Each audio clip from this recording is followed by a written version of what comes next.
Hey, this is the Notice Blog. Always question, always explore. Today's topic, collective identity. It's the shared sense of belonging to a group. Race, class, sexuality, this is a huge topic. Because of everything else that's been happening, I want to approach it from what I know best, which is the Black experience, collective identity. It's a racial group. Even though race biologically doesn't really exist, there are still real consequences on how we react to the idea of race. And so, as there have been more terror attacks in the news, it seems hate speech is accepted a lot more in the mainstream media. We need to kill them. We need to kill them. And there's only one group that can stop this war: the Muslims themselves. Charlie Hebdo attack in Paris, a man in Chapel Hill shot 3 Muslim students to death. Dia and Yusur both bought me my first Carolina dentistry school sweater. The Muslims pose a threat. Not all Muslims, but you can't tell the good ones from the bad ones. And his thing is, put a pause in until we can figure out a way to vet the people who are coming in. I do think that we need to put a halt on the visa situation. And I don't know, I don't have a racist bone in my body. I'm not I'm not that way. I just think we need to vet people a little bit better and find out why they're here. Those supporters and how they understand America to be, and they latch on to it, make America great again. Depending on who you talk to, America was not so great. But I think for me, it kind of does a disservice to only focus on the oppressive aspects of a collective experience. In a lot of ways, there's also empowerment and pride and history. That is the story of this country. The story that has brought me to this stage tonight. The story of generations of people who felt the lash of bondage, the shame of servitude, the sting of segregation, but who kept on striving and hoping and doing what needed to be done so that today I wake up every morning in a house that was built by slaves.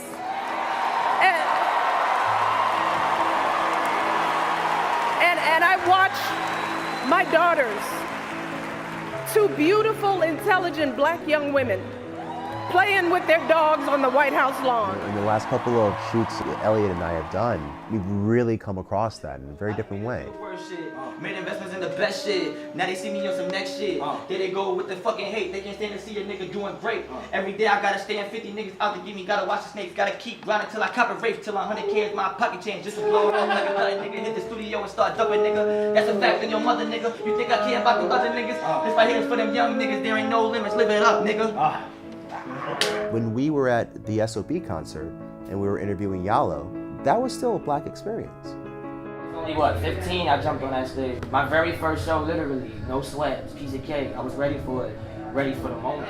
He had the money on my mind, At the end of the day, I'm still gonna love you the same, regardless, We were very much aware of everyone's color in the room. However, it's more subtle. It wasn't about oppression or anything. It was, well, this is the type of music that I grew up around, and that music spurned from young men like us who wanted to find a way to express ourselves in a healthy environment. And I'm continuing this whole process. That's still part of the black experience, and it's very particular to it.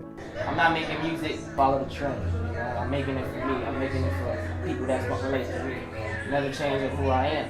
And if I do, damn.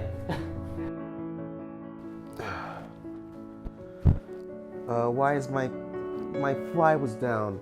So that brings us back to the time Luigi came to town. Luigi is like a male model artist type. So he told you about the Canons. Canons all day. So we figured we'd do like a little, shout out video for him or something like that. I don't know. So we got a few drinks, rolled a few funny cigarettes, and headed to the rooftop. But not before trading the most embarrassing stories about each other. That's very essential. This is why you were drunk. Because you had a very sad moment where I was just like, yo, she had to raise double chin. And you're like, Ryan has a double chin. And I was like, no, she doesn't. Yes, she does. Then he goes silent. It was silent. I was like, yo, you're not listening, are you? No, I'm not. Anyway, it took forever for me to set up. Elliot didn't help at all.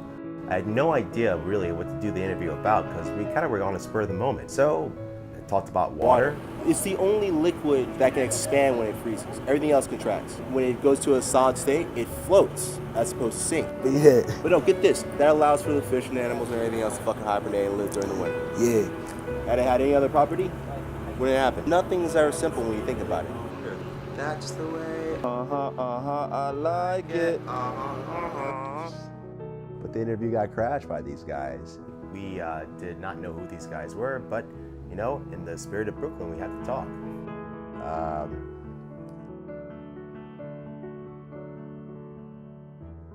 If I keep thinking back to collective consciousness, or collective experience, as some people might say, a certain group has a collective understanding or collective experiences or shared experiences that are very common, so common that it's just ingrained. It may not be you, but it may be your relative, it may be your neighbor, but it hits close to home every time. I felt that on the rooftop with Luigi and Elliot and the skater guys. There are so many shared experiences of what it meant to be in a neighborhood like Brooklyn. At the end of the day, our community is strong.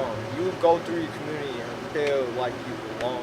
When I was younger and I got robbed, I got jumped, I never felt like I would love Brownsville. Ever since I've been like 20, I'm 22, about to be 23. I don't think I can love a neighborhood stronger. Like, this is some real community. Like, people know their stuff. People know their people. I mean, Brooklyn means something different to someone who was raised in a predominantly black and brown community and happens to be black or brown. It just means something different. It's not the quote-unquote like ghetto. It's the hood. It's where you're from. It's the people that raised you. This is one of the reasons why I don't want to leave Crown Heights. I still live with my mom's. I'm trying to get a crib. There's like buildings opening up in my neighborhood, and I'm like, yo, I need to apply for there. Like, back in the day, I would hate taking the train in Best Side, Brooklyn, anywhere. Like, I was like going to the city to go to school, go to work, and come back to Brooklyn. It felt like such an issue. Damn. Now, ain't nothing. It ain't nothing. It's one of the few places I can go in the city where I just feel at home. I don't get stares. I don't have to worry about someone thinking I'm gonna try to rob them. For the most part, I'm just an ordinary, regular nerd. It's great. Everyone should have that experience. All that racism shit, I really feel like right now, it ain't even about the color. It's just about... It is about the color, though. Nah. That's a minor thing now. Because right now, like... Is it really? In our generation, we don't really see the color. We just... I was kind of happy that Luigi actually had a very different point of view. What happens? Racist vibe, like we may see some people vibing, we don't rock with their vibe. Exactly. That's racism. That's not what we rock with. That's not what we agree with. That's not what we want around us. You know, we don't want to deal with that. They're robbers, stealers, y'all use that water fountain. He was coming into this as not only a Southerner, having his first night in New York, but also as someone who kind of had a very different idea of race. And that's what racism to me now it is. Nowadays, I can see it's all on how a person's feeling, honestly. The person could be feeling horrible that day and snap on his own kind, or come across a black man who had a messed up, and he snapped too. So it's racism nowadays, it ain't really that no more. It's also your upbringing, bro. Yeah, and it's your upbringing too, bro. You cannot just snap. I'm not just gonna be angry one day and just call someone a nigger, call someone a chink, and call that don't make no sense. You can talk your brain now, motherfucker. Rolls out, he's a nigger. He's a nigger. He's a nigger. Oh my God. A nigger, look, there's a nigger. Ooh. Exactly, bro. But it ain't got nothing to do with color for you to see a black nigga or a white man and just get mad off rip. Race is just assigning color to a certain class group. That's all race is. And it's more sinister than class because it doesn't matter where you live, what space you inhabit, how much money or wealth you create, you're still this race. And this race is assigned to this class only. A professor at Harvard University, Henry Louis Gates Jr. is perhaps the best-known expert on African-American history in this country. He got home Thursday from China, where he was making a PBS documentary. He tried to get in his own home in Cambridge, Mass., but his front door was stuck, so he used his key in the back door. Later, the cops arrived, responding to a burglary call, and he wound up under arrest. The lawsuit claims police reacted with insults and disbelief that Brock could possibly own a BMW. I just felt like from the moment I said I owned a BMW, I was looked at as a liar. To brand her as being mentally ill for the sole reason that she claims to own a BMW, which she in fact owns. To claim that she's a businesswoman, a banker, which she is something that is absurd. Somebody broke into my house once. It's a good time to call them, but The house is too nice. It ain't a real nice house, but they never believe I lived in it. He's still here. Oh my God. As Black Americans, we have been assigned to a second-class citizenship, and you'll see this pointed out through nearly every generation of civil rights activists, that Black people, brown people, are just like subjugated to a certain second-class citizenship. You think there's a deadline or a time limit for the North to come to this awareness? Yes, I do. I think the time is running out, and the Negro all over the United States is tired of second-class citizenship, tired of being relegated to the status of a thing rather than a person. And I'm sure that if this problem isn't solved in the very near future, it can mean some very dark and desolate nights for the whole country. But people do see that. Yeah. It's like people do turn around and be like, oh, this is a black guy. But they probably afraid. Yeah. They probably But that's the thing. Black people are generalized as someone to be afraid of. But then a white man in a suit is generalized to be afraid of. You see the Twitter? But I tell you what, you see how we're going back and forth on black and white, when it should be like, it's not a black and white thing as much as it's a power thing. That's what I'm saying. It should be about what we can do to move forward. I totally not agree. about what it is or what it isn't, as much as it is what we can do to move All forward. right. Fuck the black and white, yo. You are right. But at the end of the day, can you not look at it as... So Elliot jumped in and kind of did the argument right there. But the fact of the matter still remains, this is a common experience. We would have never had this conversation had we not been Black and brown people living in New York. And to be quite honest, if we weren't Black and brown, we would have never had the conversation that happened next. Homie pulls up in my car, like almost hits me, like pretty much stops right here next to me. Stops, runs up to me, just tackles me. Spanish officer, Officer Melendez actually like, stops me, tackles me, puts me in cuffs, and then punches me in my face 3 times while I'm in cuffs. Mind you, I have multiple people filming this. So you got the footage? I have the footage, but that doesn't matter. Why? Dang. Because I don't want to like... Get in trouble on that shit, that's wild. Yeah, I just don't even want to like bring that up. Dude, they'll fucking like come after you, that's why. Yeah.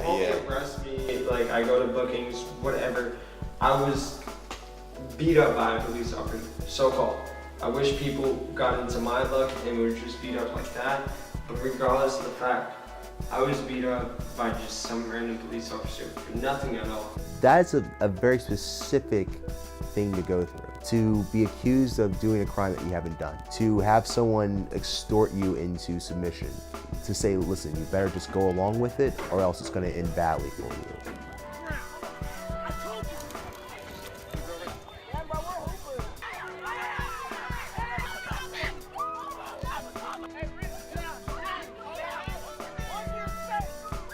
To be in that position of helplessness and isolation is a very, very specific experience that only a certain part of our population in America experiences.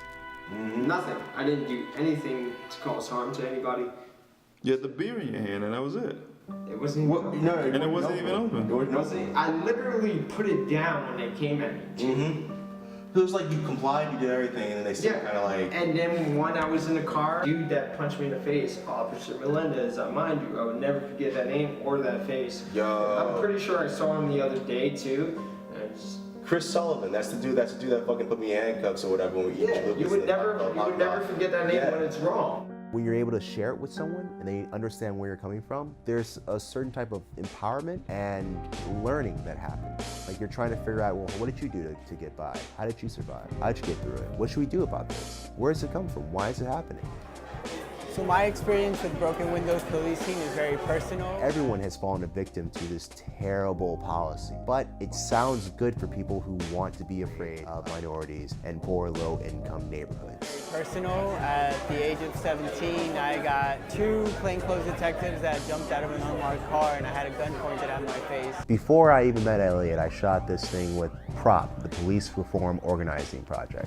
These guys had a art exhibit that was based on broken broken windows. It was all inspired by broken windows. It was brilliant. It was put on by this young woman, Misha Meito. Brilliant activist, like young, upcoming, gonna kill it. Anyway, make a long story short, I got to speak to one of the panel members before he went on. The pieces that you see out here and the work that I've been doing since that experience have really been about me trying to transform that experience into something positive and to try to create a change around that issue. It allows for all those possibilities. If people want to express themselves, they can just do that. We also see some people turn it into a commercial venture and just sell the art and forget about the causes that they're trying to talk about. But for the most part, if you have a core of artists who are agitating and at least creating a conversation in spaces where it's not happening, I feel that that's creating awareness and that's creating the right connection so that people can start to protest and rally and advocate for the changes that they want to see. For me, what really spoke to me was not just the art itself, but what it meant to him and why he had to create it. That type of experience is not isolated. Yeah, fucking shoved the card in my face when I was like, yo, what's your name? Because they kept trying to hide their name tags. Dude got mad bold with that shit. Like, I'll never forget that shit. It was me and John, like we're best friends.